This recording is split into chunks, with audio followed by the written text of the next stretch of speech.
이 시간 하나님께서 우리에게 주시는 말씀은 말라기서 3장 7절로 12절입니다. 구약성경 맨 마지막 책 말라기 3장 7절부터입니다. 1330페이지.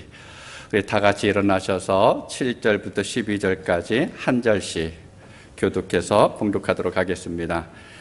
만군의 여호와가 이르노라. 너희 조상들의 날로부터 너희가 나의 규례를 떠나 지키지 아니하였도다. 그런즉 내게로 돌아오라. 그리하면 나도 너희에게로 돌아가리라 하였더니 너희가 이르기를 우리가 어떻게 하여야 돌아가리이까 하는도다.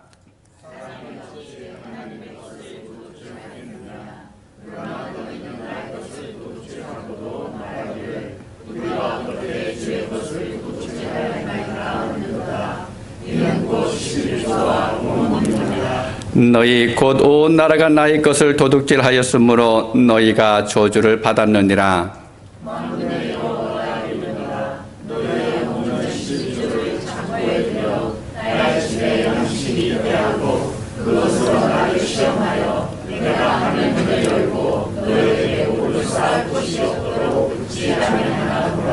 만군의 여호와가 이르노라. 내가 너희를 위하여 메뚜기를 금하여 너희 토지 소산을 먹어 없애지 못하게 하며 너희 밭에 포도나무 열매가 기한 전에 떨어지지 않게 하리니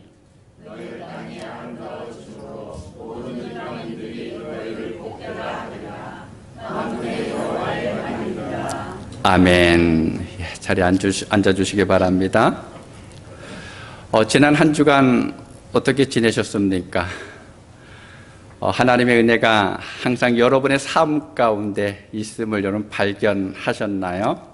여러분 작은 일, 사소한 일을 통해서 하나님의 크신 그 능력을 발견할 수 있는 여러분 되실 수 있기를 바랍니다.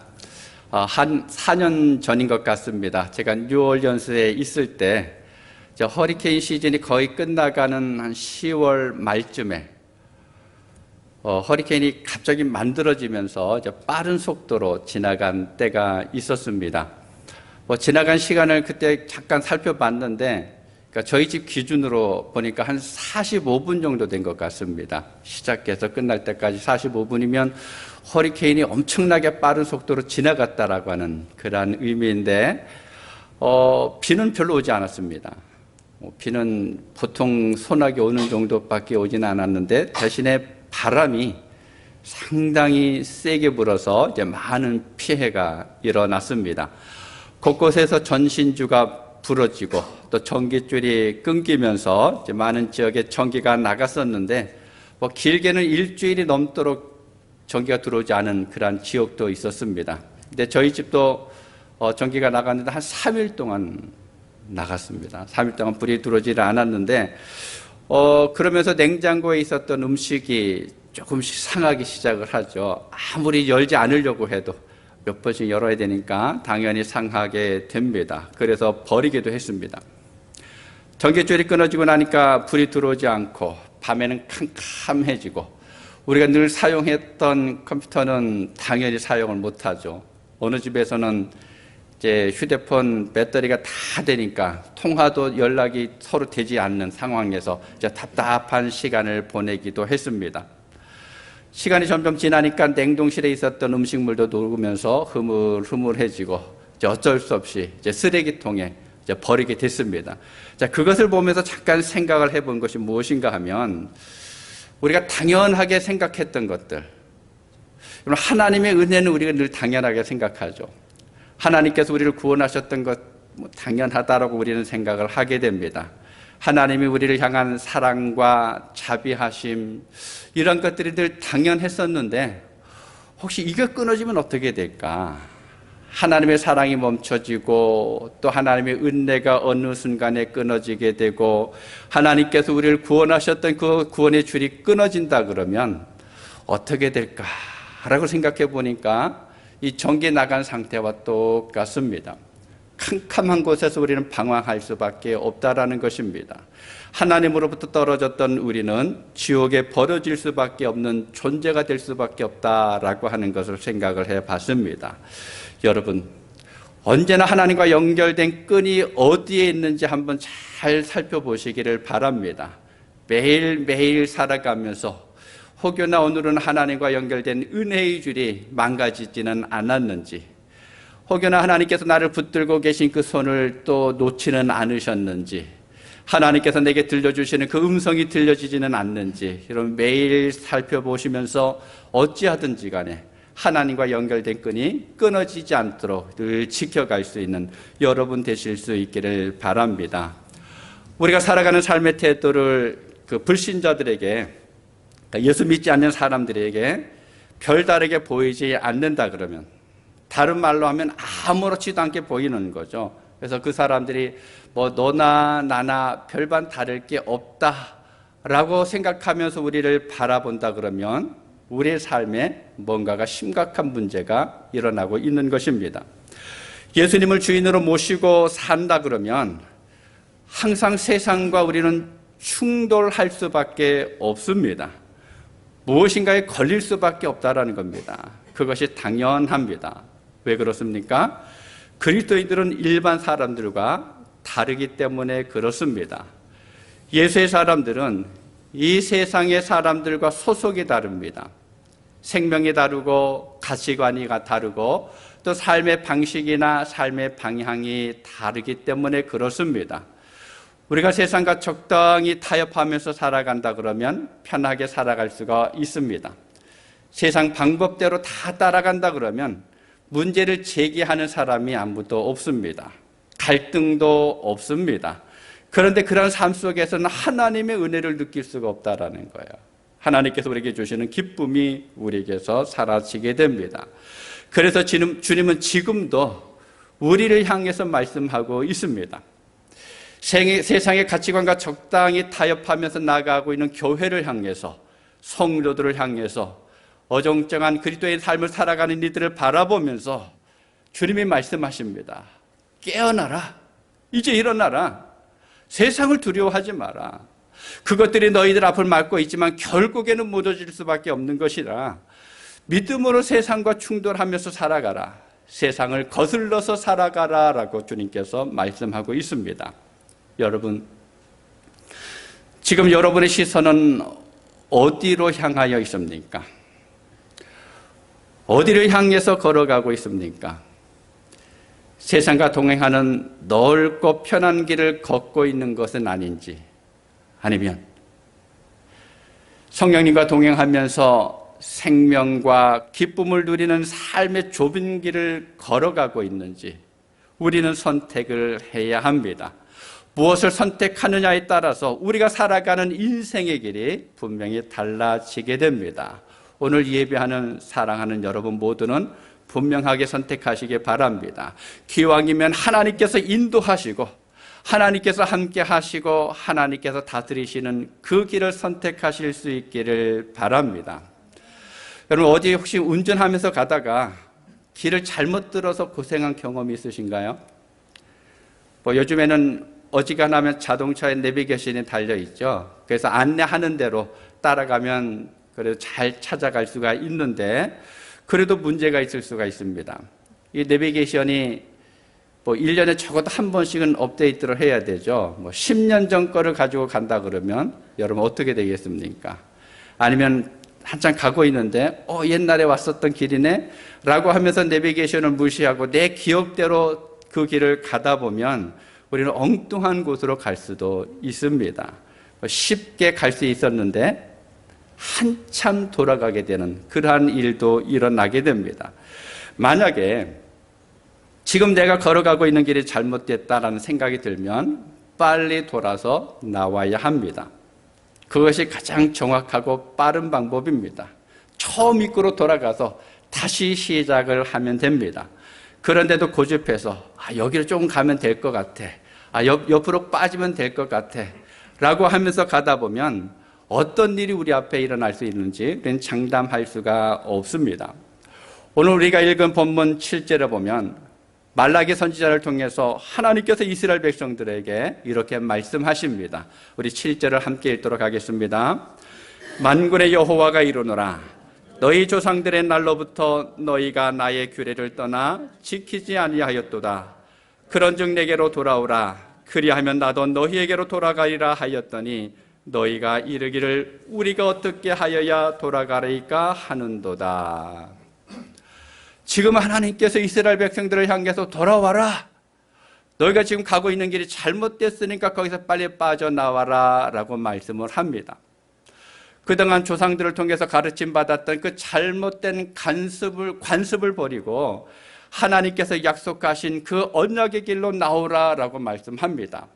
그러면 하나님께서 은혜를 베푸시겠다고, 그러면 하나님께서 동행해 주시겠다고, 그러면 하나님께서 인도해 주시겠다라고 말씀을 합니다. 그런데 하나님의 이 제안을 들은 이스라엘 백성들은 뭐라고 이야기합니까? 우리가 어떻게 해야 돌아갈 수 있습니까? 하나님께 돌아가는 방법을 묻는 것이 아닙니다. 오히려 이스라엘 백성들은 하나님께 이야기합니다. 하나님, 우리가 잘못한 것이 없습니다. 우리는 제대로 걸어가고 있습니다. 그런데 우리가 하나님께 돌아가야 한다고 하는 말이 무엇입니까? 말씀해 보십시오 라고 하면서 이야기하는 것입니다. 그러자 하나님께서 사람이 어찌 하나님의 것을 도둑질하겠느냐라고 그러시면서 너희들은 하나님의 것을 도둑질했다, 바로 11조와 봉헌물이다 라고 말씀을 하고 있습니다. 여러분, 오늘 본문은 11조에 관한 이야기입니다. 그런데 단순히 수입의 10분의 1을 하나님께 드리느냐 안 드리느냐라고 하는 문제가 아닙니다. 물질의 문제가 아니라 하나님과의 거리의 문제입니다. 마음이 어디에 있느냐라고 하는 것입니다. 근래 목회자들이 설교할 때 하기를 가장 꺼려하는 주제가 몇 가지가 있습니다. 그러니까 죄에 대한 설교가 그 중에 하나이고, 그 다음에 죄가 있으면 회개로 또 해야 되겠죠. 근데 이것도 쉽지 않다 그럽니다. 또 하나는 가정에 관한 설교이고, 마지막에는 바로 11조입니다. 그 중에서 11조에 대한 설교는 성도들이 더 예민하게 반응하기 때문에 어렵다라고 이야기합니다. 그래서 어떤 목사님은 우스갯소리로 이야기합니다.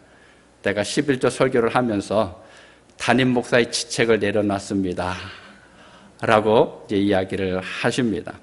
그만큼 민감한 문제라고 하는 거죠. 저도 그 심정으로 제가 부임한 지 3년이 이제 다 돼가는데 이제 처음으로 이 11조 설교를 합니다. 아니, 준비하면서 어제 밤에까지도 고민했어요. 이걸 해야 되나 말아야 되나 이제 고민도 하긴 했었는데 그래도 해야 됩니다. 영국의 웨스트민스터 교회 캔델 목사님이 이제 이런 이야기를 했습니다. 목사 자신이 11조에 대하여 확신이 없거나 혹은 교인들이 불안할까 염려하여 11조에 대한 분명한 가르침의 설교를 하지 않는 것은 교인들을 결국 가난하게 만드는 것이다. 가장 중요한 설교 중 하나가 11조에 관한 설교이다. 저희 교회는 감사하게도 많은 분들이 헌신하면서 재정이 넘치지는 않지만 그래도 부족함이 없습니다. 그래서 오늘 설교를 하는 이유는 교회 재정을 위해서 헌금을 많이 해야 된다라고 하는 그 이유를 가지고 하는 것이 아닙니다. 꼭 해야만 되기 때문에 이 11조를 통해서 내가 하나님을 향해서 어떤 마음을 가지고 있는지 돌아봐야 하기 때문에 이 말씀을 들고 앞에 섰습니다. 사실 예수님을 믿으면서 가장 큰 부담이 되는 것 중에 하나가 11조입니다. 신앙생활을 오래 하신 분들에게도 또 교회 중직분들에게도 이 11조는 부담이 됩니다. 믿음이 신실하신 분들에게도 여전히 마찬가지입니다. 심지어는 목회자들에게도 이 11조가 걸림돌이 되기도 합니다. 살림이 넉넉하다고 해도 11조를 할 때는 마음에 여전히 부담이 됩니다. 그만큼 이 11조는 쉬운 일이 아니라는 것입니다. 그런데 여러분, 이 11조는 단순히 물질만의 문제가 아닙니다. 믿음의 문제예요. 내 마음의 문제입니다. 성경은 오늘 본문을 통해서 우리에게 아주 중요한 교훈을 주고 있습니다. 본문 10절을 우리 함께 읽도록 하겠습니다. 만군의 여호와가 이르노라, 너의 온전한 11조를 창고에 들여 나의 집에 양식이 있게 하고 그것으로 나를 시험하여 내가 하늘 문을 열고 너희에게 복을 쌓을 것이 없도록 붙지 아니하나 보라. 복을 쌓을 곳이 없도록 붙지 아니하나 보라. 여러분, 그림으로 그려보면 신나죠. 하나님께서 하늘의 문을 활짝 열어 제끼셨습니다. 그리고 그 문을 통해서 하나님께서 지금 복을 막 쏟아부으시는데 우리 집에 여기저기 쌓았는데도 넘쳐난다라는 거예요. 이제 더 이상 쌓을 것이 없습니다. 그 복이 무엇이든지 상상하는 것만으로도 가슴이 벅찹니다. 그런데 하나님께서 이 말씀을 하시면서 그 앞에 한마디를 덧붙이셨죠. 무엇입니까? 나를 시험하여. 하나님을 시험해보라 라고 말씀합니다. 성경의 다른 곳에서는 하나님을 시험하지 말라라고 말씀하셨는데, 그런데 유독히 여기서는 하나님을 시험해보라 라고 말씀하고 있습니다. 그것이 진짜인지 거짓인지를 한번 시도해보라는 거예요. 우리가 신앙생활을 하면서 나의 신앙 상태가 어떠한지를 알기 위해서 이제 세 가지 질문을 던져보면 금방 파악할 수가 있습니다. 화면에 보여주시기 바랍니다. 먼저는요, 나는 예수 믿고 구원받았는가? 여러분 속으로 대답하시기 바랍니다. 나는 예수 믿고 구원받았는가? 여러분 너무 당연한 질문이죠. 예수님이 나를 위해서 십자가에 달리셔서 온몸의 피를 다 쏟으시고 죽임 당하심으로 인해서 내 죄가 사함받았다는 사실을 분명하게 믿어야 한다는 것입니다. 여러분 이 예수님을 믿으십니까? 나 때문에 십자가에 달리신, 아니 나 때문에 죽으시고 또 내 죄를 용서하시기 위해서 몸의 모든 피를 다 쏟아내신 그 예수님을 우리는 고백할 수 있어야 합니다. 그리고 두 번째로는 나는 진심으로 세례를 받았는가입니다. 세례라고 하는 형식을 거쳤는가라고 하는 것을 묻는 것이 아닙니다. 여러분 세례는 무엇입니까? 세례는 내가 예수 그리스도와 함께 죽고 예수와 함께 사는 것입니다. 그래서 예수님이 나의 주인이 되시는 거예요. 내 모든 삶을 어떻게든지 주님을 따라 살아내겠다라고 하는 그러한 고백입니다. 그것이 세례입니다. 지금 내가 날마다 그러한 삶을 살아내고 있느냐라고 하는 거예요. 예전에 머리에 물로 적시는 세례를 받았느냐? 그게 아니라 지금 이 순간에 내가 예수님과 함께 죽었고 예수님과 함께 살아가고 있고 예수님께서 걸어가셨던 그 길을 비록 나는 넘어지고는 있지만 그래도 여전히 살아내는 중인가? 그러면 우리는 세례받은 삶을 살아가고 있는 것입니다. 마지막으로 나는 온전한 11조를 바치는가입니다. 여러분 11조는 하나님의 뜻을 순종하는 것입니다. 하나님을 인정하는 것입니다. 내가 지금 하나님의 말씀을 따라 살고 있다라고 하는 것을 보여주는 것입니다. 전적으로 하나님을 의지한다는 믿음의 고백입니다. 이 세 가지 질문을 던져가면서 점수를 매겨보면 내 신학의 점수가 대충 몇 점인지 나오게 됩니다. 그러면 여러분, 이 온전한 11조가 무엇일까요? 하나님께서 시험해보라고까지 말씀하신 온전한 11조를 드리는 것은 과연 어떤 의미일까요? 첫 번째는요, 온전한 11조는 믿음의 시험입니다. 어떤 이들은 이 11조는 구약의 율법에 나오는 것이기 때문에 신약의 시대에는 은혜의 시대를 살아가는 우리는 하지 않아도 된다라고 주장하기도 합니다. 그런데 예수님께서 마태복음 5장 17절에서 이렇게 말씀하셨습니다. 내가 율법이나 선지자를 폐하러 온 줄로 생각하지 말라. 폐하러 온 것이 아니요 완전하게 하려 함이라.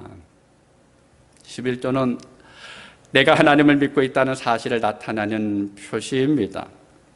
물론 11조가 구원의 조건은 아닙니다. 믿음의 척도도 아닙니다. 11조를 하지 않는다고 해서 신앙이 없는 것은 더더욱이나 아닙니다. 그러나 믿음으로 11조 하는 이들은 그만큼 하나님을 경외하고 의지하고 있다고 하는 증거입니다. 하나님께서 복 주시겠다고 하신 말씀을 내 삶을 통해서 확증해내는 삶입니다. 어떤 이들은 예수님께서 11조를 내라고 말씀하시지 않았기 때문에 할 필요가 없다라고 이야기합니다. 목회자들도 그렇게 이야기합니다. 예수님이 11조 내라고 한 적이 어디 있느냐? 성경에 나오지 않는다라고 이야기하면서 11조 안 해도 됩니다라고 이야기합니다. 여러분 정말 그럴까요? 예수님은 율법을 피한 것이 아니라 완전하게 하셨습니다. 그리고 마태복음 23장 23절에 보면 이렇게 말씀합니다. 화 있을진저 외식하는 서기관들과 바리새인들이여 너희가 박하와 회향과 근체의 11조는 드리되 율법에 더 중한 바 정의와 긍휼과 믿음은 버렸도다. 그러나 이것도 행하고 저것도 버리지 말아야 할지니라. 하나님 앞에 드릴 때 물질만 드리는 것이 아니라 우리 삶도 함께 드려져야 한다는 겁니다. 오늘 본문 8절을 보면 우리의 마음을 철렁하게 하는 말씀이 있습니다. 사람이 어찌 하나님의 것을 도둑질하겠느냐. 그러나 너희는 나의 것을 도둑질하고도 말하기를 우리가 어떻게 주의 것을 도둑질하였나이까 하는도다. 이는 곧 11조와 봉헌물이라. 11조는 어떻게 보면 드린 사람의 소유물이 아닙니다. 하나님의 소유입니다. 하나님의 것입니다. 그리고 11조는 드리는 자가 얼마를 드리겠다고 작정해서 드리는 것이 아닙니다. 더군다나 11조는 단순한 물질이 아닙니다. 이 11조에는 지금 내가 하나님의 말씀을 얼마나 순종하고 있는지를 시험하는 것입니다. 그래서 온전한 11조는 믿음의 시험이 됩니다. 두 번째로는요, 온전한 11조는 하나님에 대한 사랑의 시험입니다. 하나님께서 물질이 필요하셔서 11조를 내라고 그러셨을까요? 아닙니다. 우리의 마음을 원하십니다. 헌금은 하나님을 사랑하는 고백입니다. 내 보물이 있는 곳에 내 마음이 있느니라 라고 주님이 말씀하셨습니다. 여러분 자녀를 위해서 뭔가를 해주면서 벌벌벌 떨면서 하시나요? 어떠셨던 것 같습니까? 대부분은 아니죠. 할 수 있으면 기쁨으로 합니다. 형편이 어려워도 힘들어도 부담스러워도 기꺼이 합니다. 왜 그렇습니까? 사랑하기 때문에 그렇다라는 거예요. 하나님과의 관계에서도 마찬가지입니다. 하나님을 사랑한다면 물질을 드림에 있어서 인색하지 않다라는 거예요. 아니 내가 할 수 있는 선 안에서 금액의 많고 적음의 구애를 받지 않고 최선을 다한다라는 거예요. 그래서 온전한 11조는 단순히 물질에 대한 고백이 아닙니다. 하나님을 향한 사랑의 시험입니다. 마음의 고백이고 또 사랑의 확증입니다. 11조는 하나님을 사랑하는 신앙 고백입니다. 고린도전서 16장 2절에 사도 바울은 고린도 교회 성도들에게 이렇게 이야기합니다. 매주 첫날에 너희 각 사람이 수입에 따라 모아두어서 내가 갈 때에 염보를 하지 않게 하라. 미리 준비하도록 하라라고 이야기합니다. 그리고 고린도후서 8장 12절에서는 할 마음만 있으면 있는 대로 받으실 터이요 없는 것은 받지 아니하시리라 라고 했습니다. 그리고 고린도후서 9장 7절에 보면 각각 그 마음에 정한 대로 할 것이요 인색함으로나 억지로 하지 말지니 하나님은 즐겨내는 자를 사랑하시느니라 라고 이야기했습니다. 여러분 11조는요 자신을 드리는 헌신의 고백입니다. 진실한 마음을 드리는 시험입니다. 만약에 11조가 아닌데도 불구하고 이것을 11조다라고 드린다 그러면 하나님께서는 그것을 받지 않겠다라는 겁니다. 11조를 억지로 하는 사람도 있습니다. 또 두려운 마음으로 하는 사람도 있습니다. 또 때로는 기분이 좋으면 냈다가 기분이 내키지 않으면 내지 않는 경우들도 있습니다. 우리가 신앙생활을 하다 보면 하나님보다 사람을 더 의식할 때가 있습니다. 체면을 유지해야 돼서 최소한의 11조를 내는 그러한 이들도 있습니다. 하나님을 높이기보다는 사람을 위한 11조를 드리는 사람도 있습니다. 여러분 하나님을 향한 사랑이 없이 드리는 거예요. 금액이 많고 조금이 아니라 거기에 내 사랑을 담아서 드리는 것을 하나님께서 기뻐하신다라는 겁니다. 신앙생활에 있어서 최고의 복은 주님을 사랑할 수 있는 복입니다. 예전에 목사님들 만나서 이야기하는데 연세 많이 드신 목사님이 이런 질문을 했습니다. 목사님은 목회하면서 가장 행복했던 때가 언제입니까? 목회를 하면서 가장 가장 행복했던 때가 언제냐라고 묻습니다. 그래서 그 질문을 듣고 한번 곰곰이 생각을 해봤습니다. 내가 언제 가장 행복했었을까? 근데 그때가 있었습니다. 정말 행복했던 때가 있었습니다. 내가 주님을 사랑하는 것 때문에 주님의 십자가를 생각하기만 해도 가슴이 떨렸던 순간이 있었고, 하나님의 사랑을 생각하면 심장이 두근두근 거렸었던 때가 있었습니다. 그래서 그 사랑을 생각하면 눈물 나기도 하고, 또 교회 공동체 안에 있던 성도들의 얼굴만 쭉 떠올려도 내 마음의 기쁨으로 가득 채워졌던 때가 있었습니다. 그때가 가장 행복했었던 때입니다. 그럼 여러분에게 묻습니다. 여러분 신앙생활하면서 가장 행복했었던 때가 언제입니까? 하나님 앞에 나오는 것이 즐거웠고 예배하는 것이 세상 그 어떤 것보다도 좋았었던 때가 언제였었습니까? 오늘 본문 12절을 함께 읽도록 하겠습니다. 너희 땅이 아름다워짐으로 모든 이방인들이 너희를 복되다 하리라. 만군의 여호와의 말이니라. 너희 땅이 아름다워짐으로. 여러분 땅이 어디입니까? 여러분의 땅은 어디에 있습니까? 이 땅은 내가 지금 살아가고 있는 이 지역입니다. 내가 살아가고 있는 삶의 터전입니다. 내 가정입니다. 내 삶의 영역입니다. 우리의 자녀들이고 또 학교이고 우리의 사업장이고 우리의 직장이 바로 우리의 땅입니다. 그리고 이 땅은 우리의 마음입니다. 우리의 생각입니다. 우리의 꿈이고 우리의 미래입니다. 우리 교회이기도 합니다. 또한 하나님만 생각해도 행복해지는 그 시간이 바로 이 땅입니다. 그런데 그 땅이 어떻게 된다고요? 아름다워짐으로. 원문 번역 성경에 보니까 기쁨의 땅이라고 번역을 해 놓았습니다. 다른 사람들이 보고 부러워할 만한 땅이라는 것입니다. 아니 저절로 기뻐지는 땅입니다. 그곳에 있기만 하면 행복해지는 것입니다. 그곳에 있기만 하면 즐거워지는 것입니다.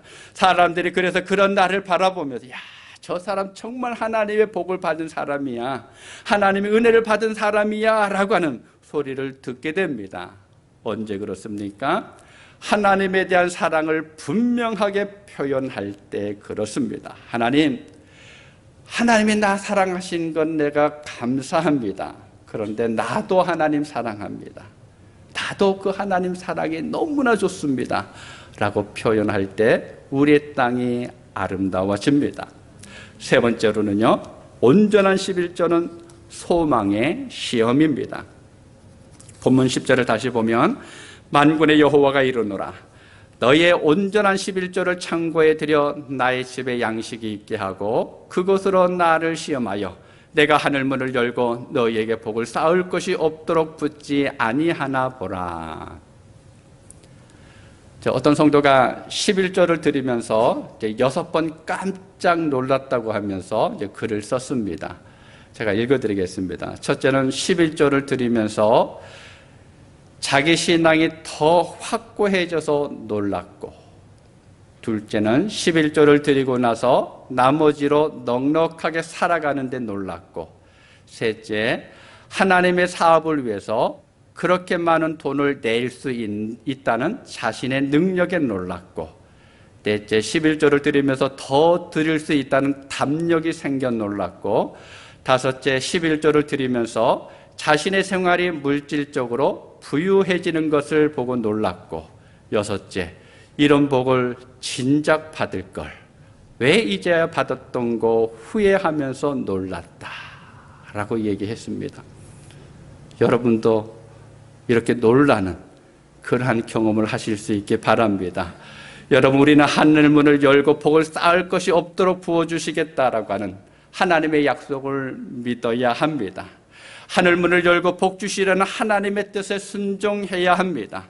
하나님은 자녀들이 말씀에 순종해서 복 받기를 원하십니다. 그래서 이 11조는 시험을 받아야 합니다. 소망에 대한 시험을 받아야 합니다. 나를 시험하라라고 한 말은 정말인지 한번 확인해 보라라고 하는 의미입니다. 그렇게 해보고 결과를 보고서 뭐 아니면 내가 멈춰도 된다라고는 의미가 여기에 담겨져 있기도 하겠죠. 근데 한 번만 하면 안 되겠죠. 몇 번 해보면서 하나님이 정말 내 삶을 어떻게 바꿔가시는지, 우리 가정에 우리 자녀들이 어떻게 달라지는지를 한번 보면서 하나님을 향해 나가라라는 것입니다. 고민만 하지 말고, 생각만 하지 말고 확인하라는 것입니다. 여러분, 소망을 품은 11조로 믿음의 확증을 세워가실 수 있기를 바랍니다.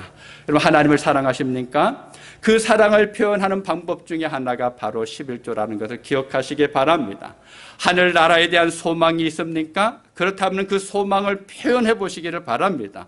이것이 우리의 삶을 복된 삶으로 바꾸어 놓을 것입니다. 여러분, 왜 하나님께서 그토록 11조로 강하게 말씀하셨을까요? 어떻게 보면 끔찍한 말씀까지 하시면서 왜 하나님께서 이 11조를 이야기하고 계십니까? 왜 하나님께서 나에게 돌아오라, 너희가 나에게로 돌이켜야 된다라고 말씀하시면서 11조를 이야기하고 계셨을까요? 하나님이 가난해서 그렇습니까? 당연히 아닙니다. 세상의 모든 것이 다 하나님의 것입니다. 왜 그런데 11조를 말씀하셨습니까? 바로 그 온전한 11조에는 하나님을 향한 우리의 신앙 고백이 담겨져 있기 때문에 그렇습니다. 우리의 마음이 있다라는 거예요. 어떤 고백이 있습니까? 먼저는 모든 것이 하나님의 것이라고 하는 고백이 있습니다. 일반적으로 11조를 드리기 힘든 이유가 그게 내 거기 때문이라고 생각하기 때문에 그렇습니다. 그런데 하나님은 세상의 모든 것이 하나님의 것이지만 특별히 11조는 하나님의 것이다라고 말씀하셨습니다. 그래서 11조를 드릴 때마다 이건 당연히 하나님의 것이니까 라고 생각하면서 드린다 그러면 우리는 세상의 모든 것이 하나님의 것이라고 하는 고백과 함께 하나님 앞에 드리게 됩니다. 화면을 보여주시기 바랍니다. 두 번째로는요, 11조에는 삶의 우선순위를 바로 세우는 신앙 고백이 있습니다. 11조를 드리지 못하는 경우가 두 가지가 있습니다. 먼저는 모자라기 때문에 그렇습니다. 아무리 계산을 해봐도 계산이 두드러지지가 않습니다. 갈등이 생기게 되겠죠. 또 많은 고민을 하게 됩니다. 그런데도 11조를 조금이라도 드리는 경우들은 모든 게 하나님의 것일 뿐만 아니라 하나님이 우선이니까 라고 하는 고백이 담겨져 있습니다. 또 하나는 너무 많아서 드리지 못하는 경우도 있습니다. 여러분, 100불에서 10불 드리는 거는 좀 쉽죠. 좀 더 크게 잡아서 10,000불에서 1,000불 드리는 것까지도 하나님이 이만큼 복 주셨으니까 라고 하면서 기쁨으로 드릴 수가 있습니다. 근데 만약에 여러분 11조로 한 10만 불 정도 드려야 된다 그러면 어떨 것 같습니까? 매달 10만 불을 드려야 된다 그러면 1년치를 계산하면 120만 불이죠. 어마어마한 숫자가 됩니다. 그럼 어떻게 될까요? 아까워지기 시작을 합니다. 자꾸 집착하게 된다라는 거죠. 그런데 액수가 많아질 때 고민하는 그 순간에 사탄은 우리의 마음을 탁 낚아챕니다. 그렇기 때문에 나의 11조 생활은 하나님 우선순위의 삶을 의미합니다. 그리고 세 번째로 11조는 하나님이 책임져 주신다라고 하는 신앙 고백입니다. 현재 내가 있기까지 하나님께서 인도해 주셨다라고 하는 고백입니다. 여러분 잘 기억하시기를 바랍니다. 11조는 하나님께서 쌓을 것이 없도록 부어주시기 때문에 드리는 게 아니에요. 순서가 바뀌어져야 합니다. 그것이 목적이라 그러면 그건 잘못된 11조입니다. 11조는 감격입니다. 신앙 고백이어야 합니다. 11조는 지금까지의 결과도 하나님께서 주신 것일 뿐만 아니라 앞으로 살아가는 삶도 하나님께서 분명하게 책임져 주신다라고 하는 그 믿음을 가지고 드리는 고백입니다. 감사의 신앙 고백입니다. 존 찰스 라이엘 교주가 이런 말을 했습니다. 우리 주 예수님은 우리의 결점과 연약함 때문에 믿는 백성을 버리지 않으실 것임을 온 세상에 알리십시오.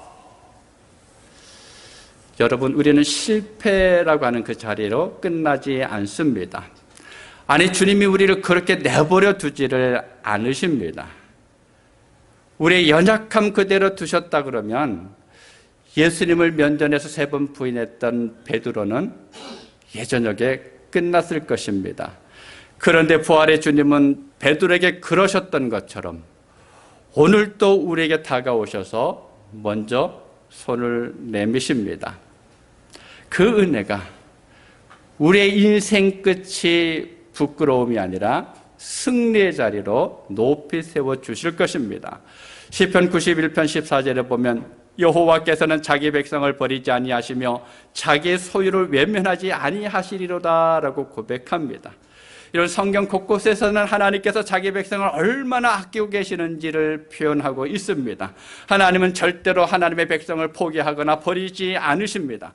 하나님 우리는 믿어야 합니다. 우리는 전할 수 있어야 합니다. 비록 오늘 말씀이 나에게 걸림돌이 되어서 때로는 휘청이는 순간이 있다 할지라도 이 문제로 인해서 고민하고 갈등이 된다고 해도 하나님은 나를 버리지 않으실 거야. 하나님은 여전히 나를 사랑하시고 여전히 나를 붙들고 계셔. 그 하나님께서 나를 분명하게 인도해 주셔라고 하는 그 믿음을 가져야 합니다.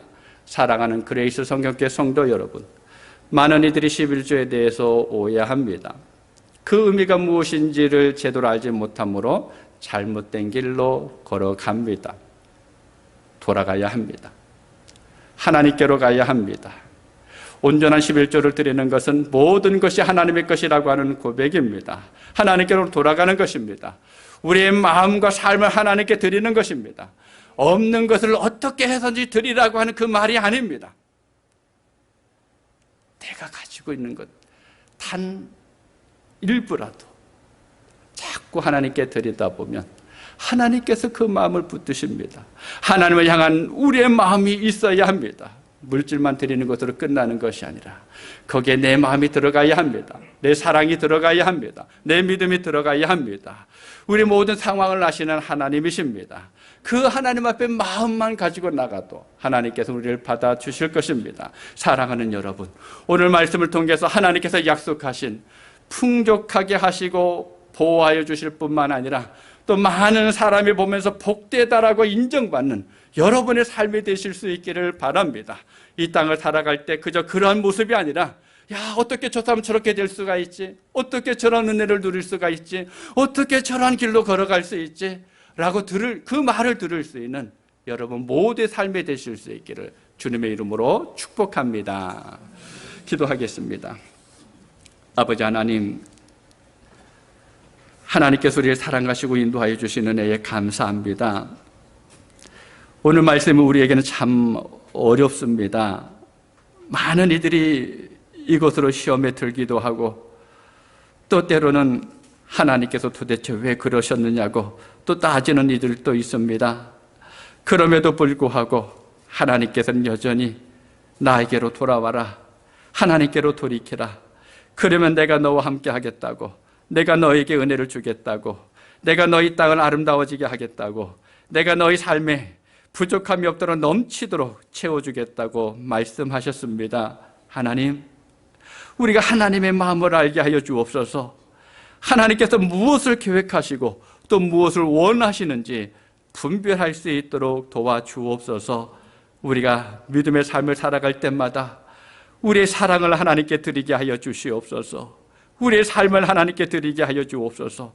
내가 살아왔었던 삶이 아니라 하나님께서 모든 것을 책임지고 인도하셨다고 또 앞으로도 그 삶을 이끌어 가실 것이라고 하는 그런 온전한 신앙의 고백을 하나님 앞에 드릴 수 있는 우리 모든 성도들 되게 하여 주옵소서. 예수님의 이름으로 기도하옵나이다. 아멘.